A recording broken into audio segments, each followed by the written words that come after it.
Well, Matt, thanks for having me on the call and welcome everybody. It's certainly very kind of you to take your Sunday evening and share a little time with me. As Matt had mentioned, I'm a big fan of storytelling, and it kind of is a subcontext of another skill set that I think you have to master in business if you're looking to master the people component of business, and that's communication. And so much of good communication and persuasion and influence evolve around the concept of storytelling. And the business that we're in, storytelling is that one skill set that, if you can master, I believe pays better than any other skill set there are. So I thought it might be useful to walk through kind of what storytelling is, how it works, and maybe give all of you some basic strategies you can use to improve in this area. So, on that note, let's start with the basic concept of, if I can get the thing to move. Oh, there we go. I think you've got to look at storytelling and be able to understand that storytelling is really a critical part of how your brain works. And I remember reading this book. It was called The Literary Mind by a gentleman by the name of Mark Turner, who is a cognitive behavior specialist, a researcher. He's a professor. And he noted in the book that, most of our experience and our knowledge and our thinking is actually organized in the brain as stories. And you can go back and just think in time, what was the first book that was ever written? The Bible. And what is the Bible at its core? A collection of stories. So stories have always been used to influence people. And we know that it works to store information. The mind accepts it, communicates that information, and ultimately stories are one of the most powerful communication tools available to us. It's also important to understand that stories impact both sides of our brain. They impact our feelings and our emotions, as well as impacting our logic and our reason. And the other thing that the neuroscience teaches us that's so important to understand is that emotions are a huge accelerator in storytelling. So what I mean by that is, what science has shown is that when you have a story that is driven by emotion, is driven by pain or pleasure, is driven at a level where you're emotionally connected to it, then that story operates differently to you. It's like a belief. And what happens is it becomes part of your subconscious mind. And although that might not mean a whole lot, the simple way to explain it is the subconscious mind is like the autopilot for the brain. So these important stories that are fueled by emotions, and think about the stories that sometimes we tell ourselves, that record we keep playing, become lodged in our subconscious. And when they're lodged there, reason and logic no longer will impact the way that story is being viewed, the way that story works in our brain. So ultimately, it's important to understand that stories and neuroscience are coming together. And what neuroscience is teaching us is how important stories are to how the brain works, and how important it is in influencing people with communication. If I go the other side and look at stories, and we look at kind of the economic side, I'm a business guy. I always look at the numbers. This was some studies that I did early on when I was looking at storytelling as a result of our gross domestic product, so the total amount of goods and services. What it came down to was that they figure, the economies, that stories are worth about $1 trillion a year to our economy. So about 50% of all persuasion that goes on in every business, every communication between people, is actually nothing more than the use of stories. And that ultimately persuasion, whether that's advertising, consulting, one-on-one, represents almost a quarter of our entire economic engine. So when you begin to look at that, you start to see that major companies like 3M pay hundreds of millions of dollars to teach executive storytellings. NASA's got involved in this. Xerox has got involved in creating this massive database that, as it says here, Fortune estimates worth $100 million to the company. And the long and short of it is, big business understands the power of stories, and they've begun to use them in all forms to influence behavior. And as you can see by this, it plays a major role in our economic engine. So if we're going to talk about things, normally the way I like to explain things is to kind of take things in organizing principles. So let's look at the pieces so you understand those, the foundations and the principles, and then we can look at some strategies under each one. So Well, the first principle is the parts of a story. If you're going to talk about storytelling, understand that there's three parts of the story. There's three pieces that you have to pay attention to. The first is the message. Ultimately, every story has a message. You're trying to achieve something. You're trying to reach some goal or outcome with this story. Equally, the second part is somebody is telling the story. So you're going to have a messenger. And we're going to talk about what's important about that messenger to the messagee. And the third person is, if somebody's talking, somebody's listening. There's always a receiver. So you have to, in essence, to master storytelling, understand how each of these components work and what basic strategies you have to use to master them. The second organizing principle is what I call the perception rule. And what it really comes down to is a study that was done in UCLA. It was done by a professor there in psychology. And he went to study what influences people with communication. And as you can see from the study, he broke it down into three simple things: content, delivery, and perception. And what he found was only 7% of the time are people actually influenced by the content of a message. 38% of the time, they are influenced by the delivery. In other words, your emotion, your sincerity, your energy, those types of things. But 55% of the time, what matters most is what conclusions they make after the communication ends. So understand that storytelling at its core is about mastering perception. It's about getting people to come to the conclusions that you want them to come to. And although delivery and content are tools to achieve that, with delivery being a much stronger tool, at the end of the day, if you don't get the perceptions you want, then you're not going to have the results you want. And I got to tell you, this perception issue is something that I deal with all the time. I've done so many coaching sessions for leaders, and most of the problems always evolve around communication, and so many are around perception.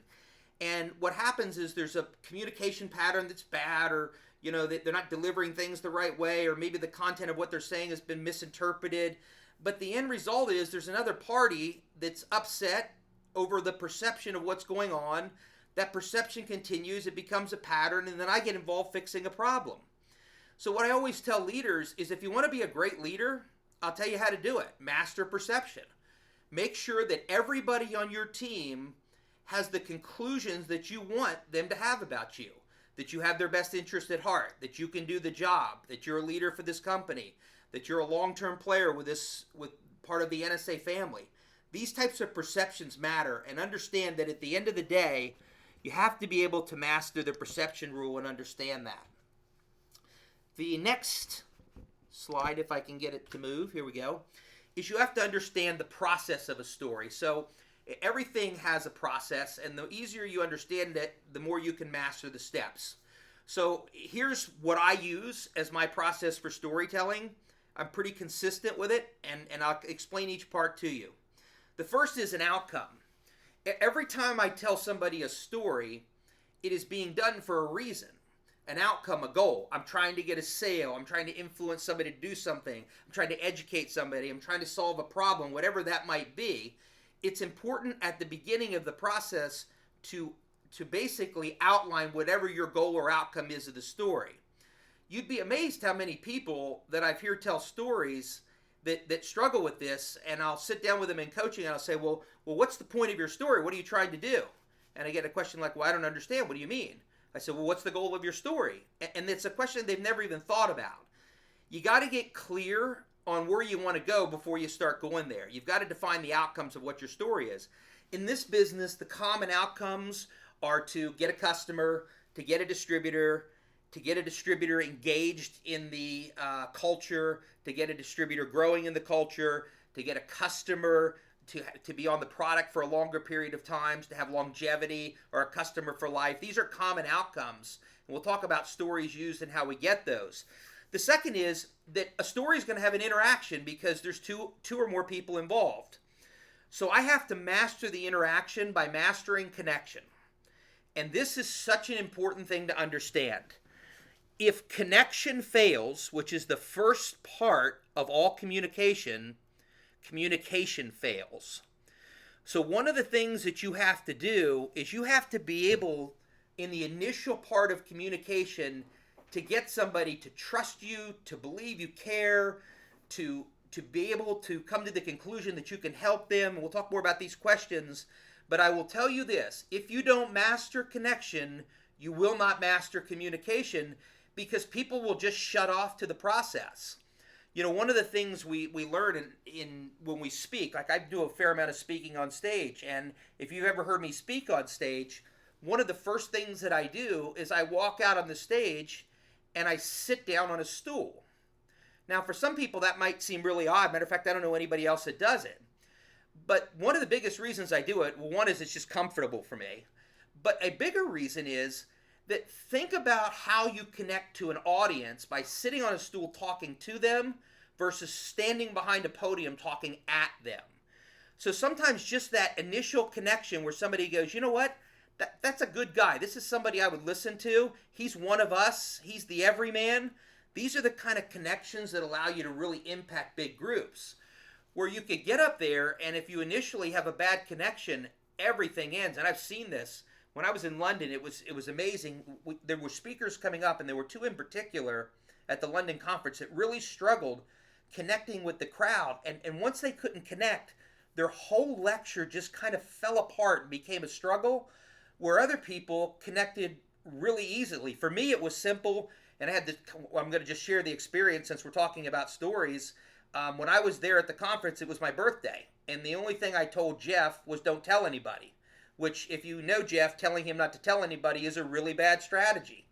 And he told the host for the day, and they had everybody sing me happy birthday before I walked up on stage.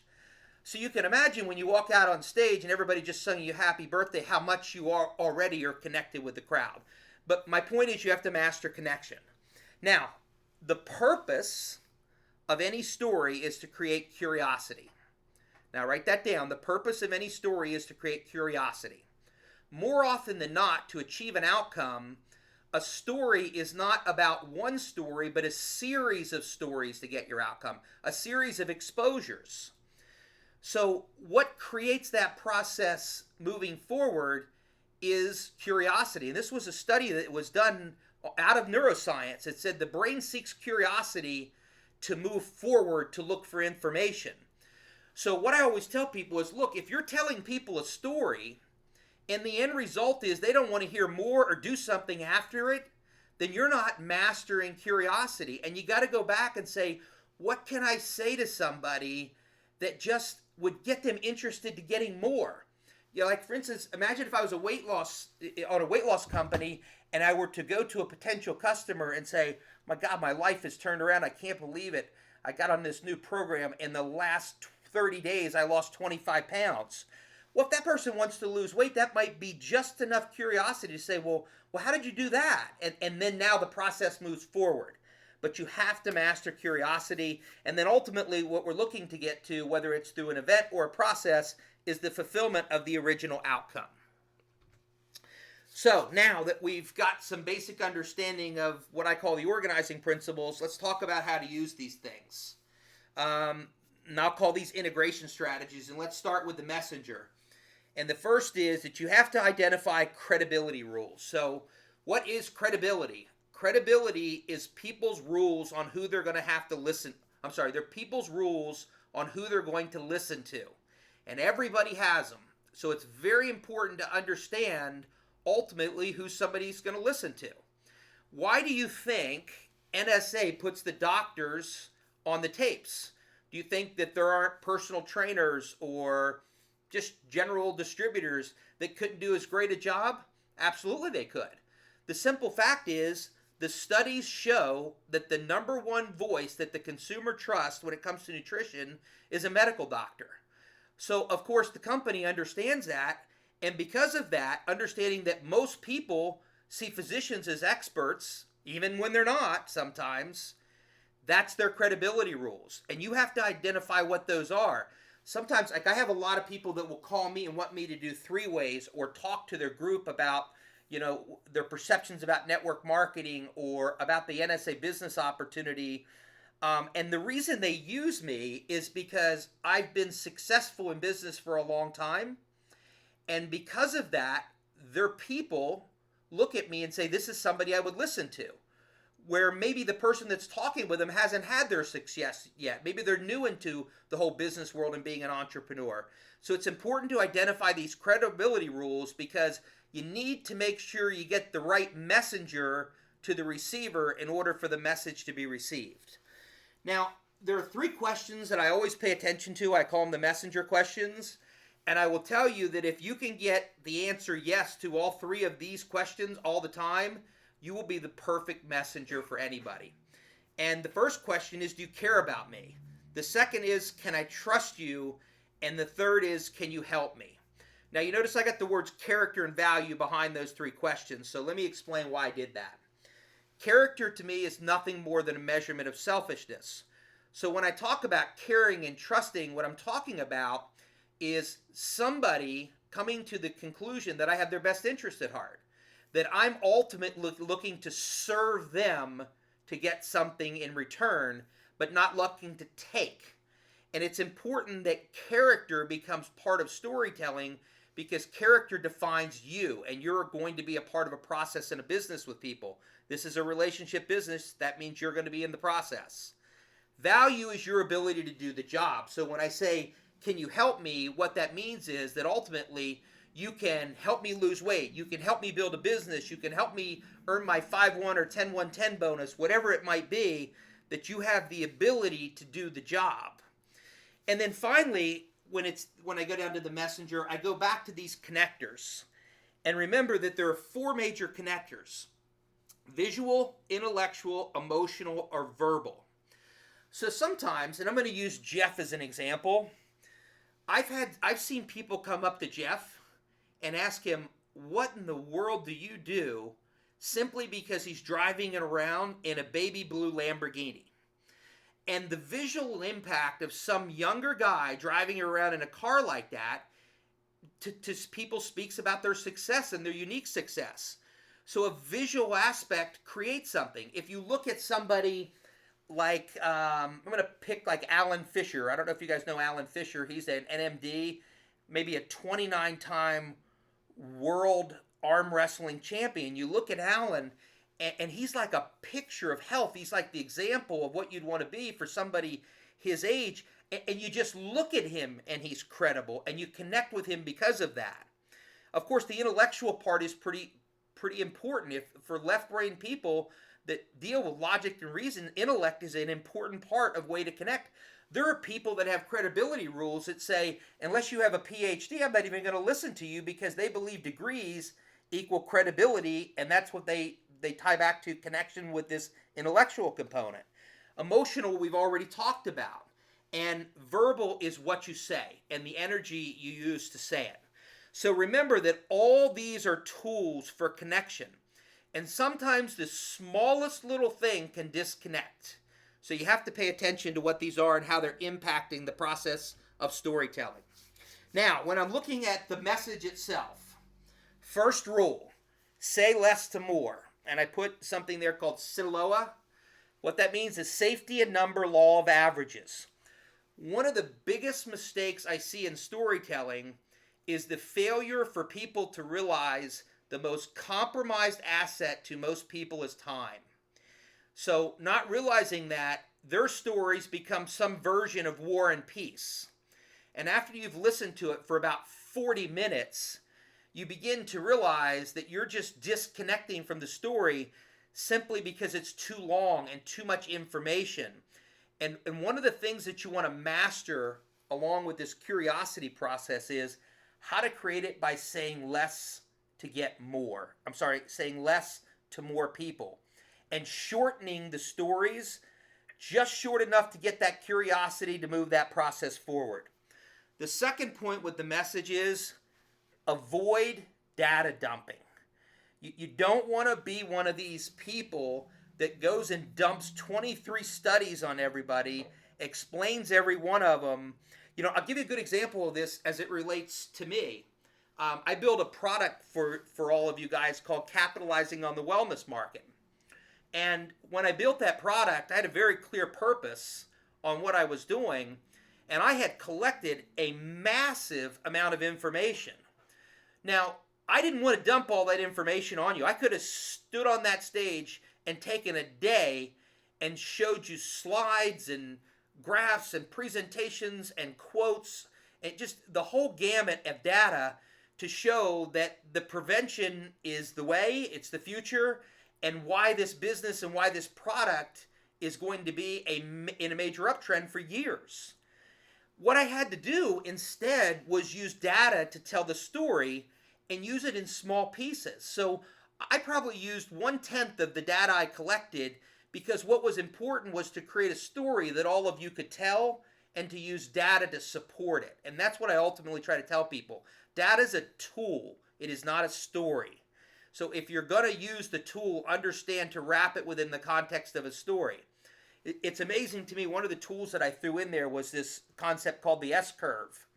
And the S-curve is a pretty simple business model, and it's a great storyteller because it allows you to show a journey from where a product starts to where they mostly fail in this innovation stage, and then what happens to those companies and products that hit that growth stage and how quickly they grow, and then what happens when they mature. That story is being told all over the world because I picked one simple graph to explain timing and where the timing of this business is.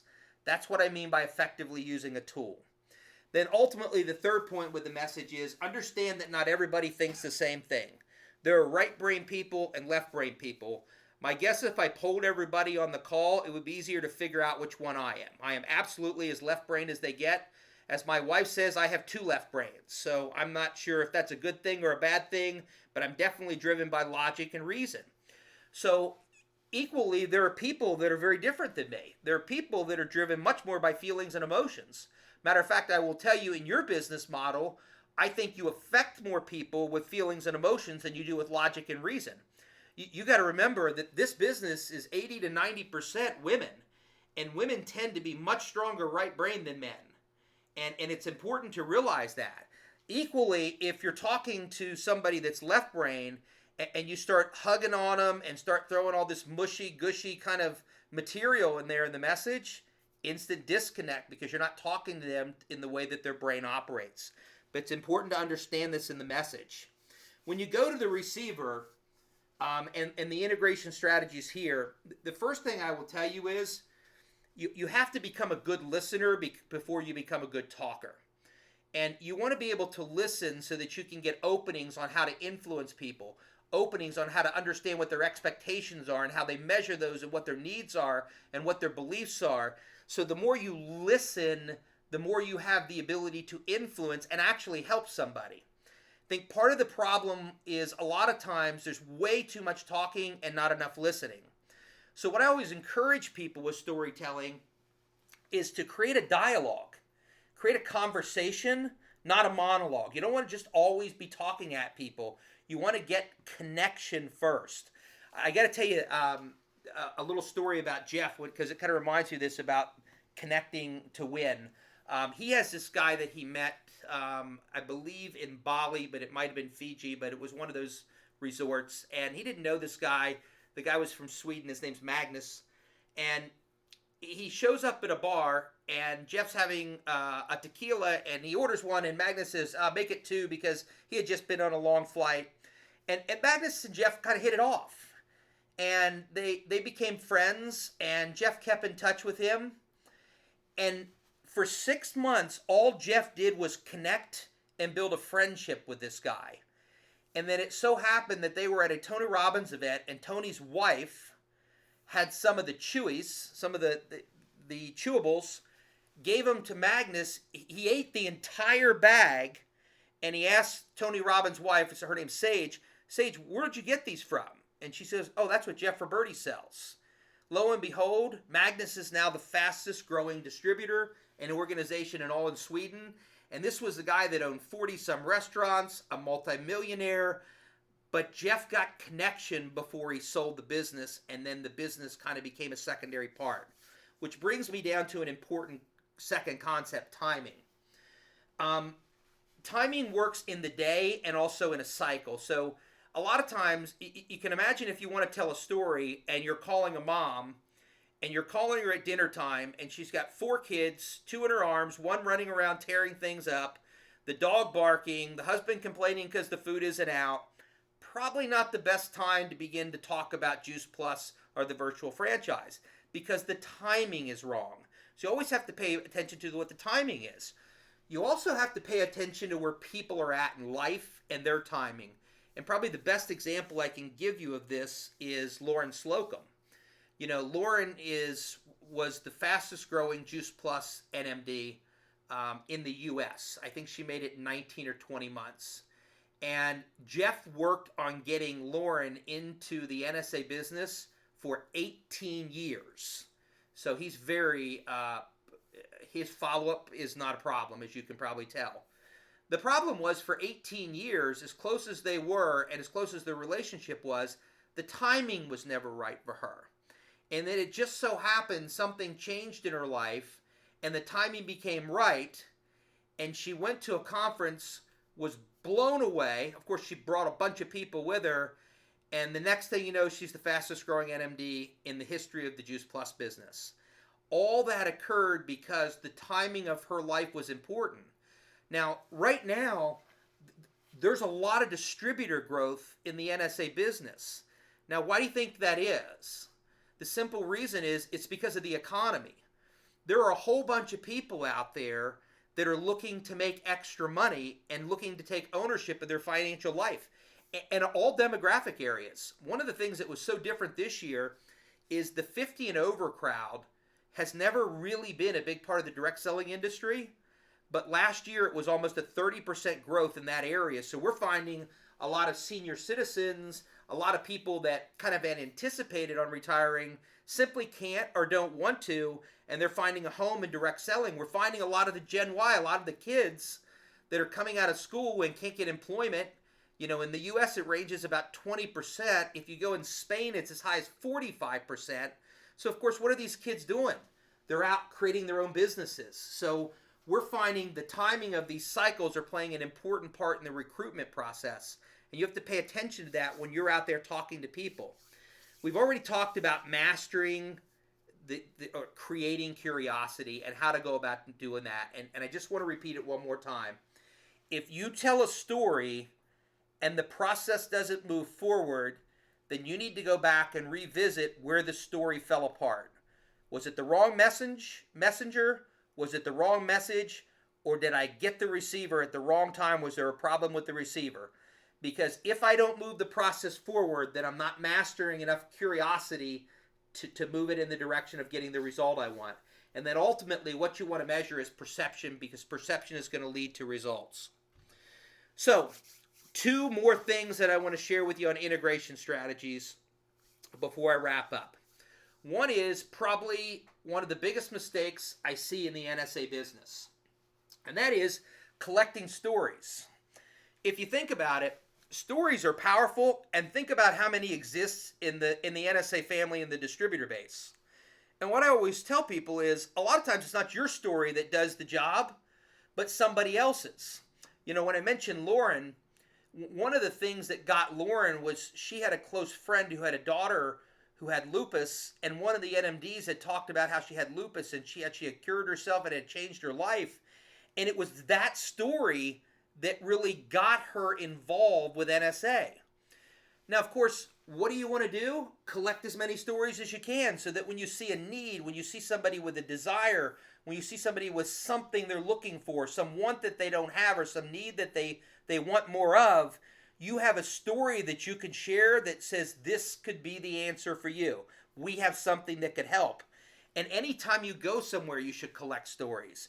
You should collect financial stories of success. You should talk about stories about how people got some sense of purpose with their life, how they made a difference in people's lives, stories of contribution, stories about connection, about the special relationships and bonds that create in here.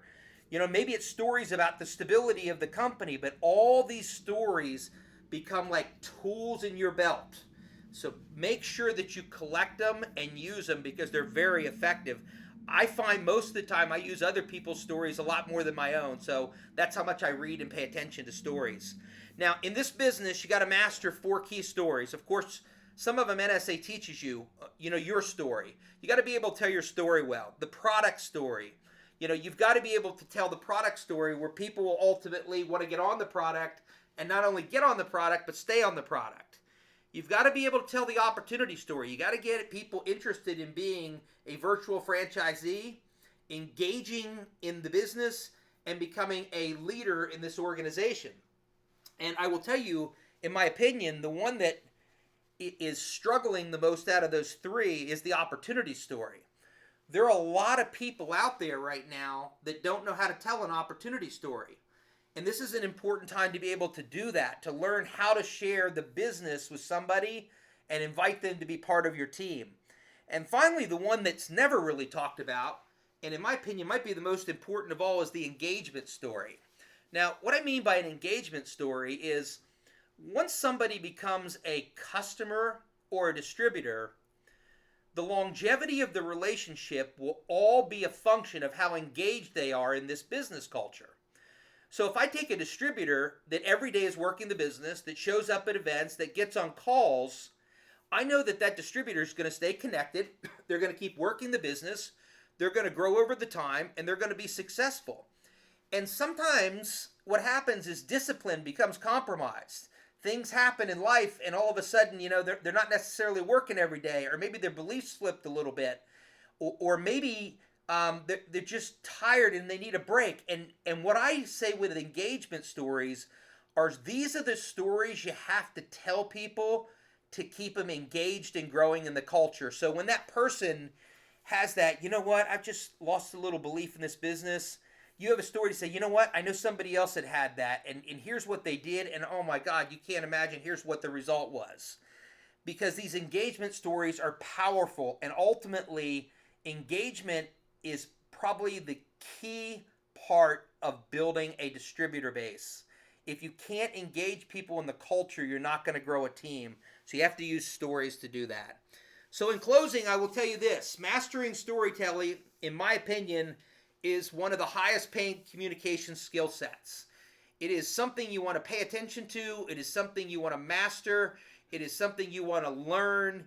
It is something that the better you get, the more success you're going to have. So hopefully what I shared with you tonight will give you a basic understanding of some ways that it works, some strategies you might not have thought of before, but hopefully, if nothing else, it kind of inspired you to understand the power of storytelling and inspired you to take on the challenge of improving your skills of being a storyteller. So I appreciate you having me on the call, and Matt, I'll turn it back over to you.